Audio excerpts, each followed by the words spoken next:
Ang programang ito ay rated SPG. Striktong patnubay at gabay ng magulang ang kailangan. Maaaring may masiselang tema, lengguwahe, karahasan, sexual, horror o droga na hindi angkop sa mga... Saan ka pupunta? Dadalawin ko si Lolo.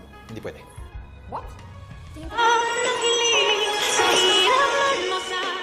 Nang malaman nga dito ni RJ at ipinakita ni Giselle ang kotse na kanilang sinusundan noon nung nagkataon na sakto na nawala nga itong si Don Pepe. Dito nga napagtanto ni RJ na si Moira nga ang nagmamaniho nito noon.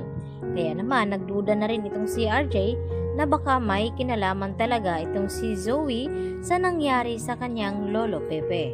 At dahil dito, nagtanong itong si RJ kay Zoe kung saan daw ito pupunta. At dito naman na sinabi ni Zoe na dadalawin daw niya itong kanyang lolo. At ang sagot naman ni RJ sa kanya na hindi raw pwede. Dahil nag-iimbestiga pa nga sila dahil sa kotse na bagong nakita dito sa CCTV footage. At agad naman na kinausap nga dito ni Annalyn itong si Doc Lindon. Napapaano daw na kung tama ang hinala ni Ma'am Giselle na may kinalaman at involved itong si Zoe sa nangyari sa kanilang lolo Pepe. At hindi naman makasagot itong si Annalyn dahil hindi niya alam kung ano ang kanyang gagawin kapag nalaman niya na may kinalaman itong si Zoe sa nangyaring aksidente kay Don Pepe. At hindi na nga nagpatumpik-tumpik pa itong sina Giselle at mga pulis kaya agad na sumugod doon sa tinitirhan ni Nerissa. At dito na dinampot at nagtanong itong si Nerissa kung ano daw ang ground kung bakit siya hinuhuli ngayon.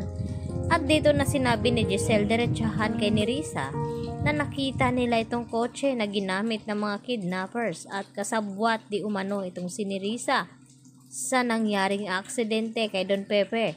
At dito nga nawala nang magawa itong si Nerissa dahil hinila na nga siya ng mga pulis. At dito na sinabi ni Nerissa na wala daw siyang alam at hindi siya nagmamaniho ng kanyang kotse nung ito'y nakidnap itong si Sir Pepe dahil hiniram daw ang kanyang sasakyan. At dahil dito, mapipilitan ngayon na magsalita itong si Nerissa dahil naipit na rin siya at ayaw niya rin na makulong at madamay dito sa ginagawang krimen dito ni Moira. Lalo pa ngayon na sinasabi ni Moira kay Nerissa na kung magkabistuhan ay damay na daw itong si Nerissa dahil sa kanyang kotse na pinagamit nga dito kay Moira. At ngayon nga ay tinatakot ni Giselle itong si Nerissa na kung hindi ito magsasalita na kung sino ang kanyang mga kasabwat sa nangyaring kidnapping ay pati siya ay mabubulok sa kulungan. Kaya agad na sinabi ni Nerissa na ang humiram ng kanyang sasakyan ay walang iba kundi itong si Moira. Subalit hindi niya alam kung kanino niya ginamit nung nagkataon na nawala nga itong si Don Pepe. Kaya nakumpirma naman ngayon ni Giselle na tama nga ang kanyang hinala at duda na may kinalaman talaga itong si Moira at baka pati na rin itong si Zoe.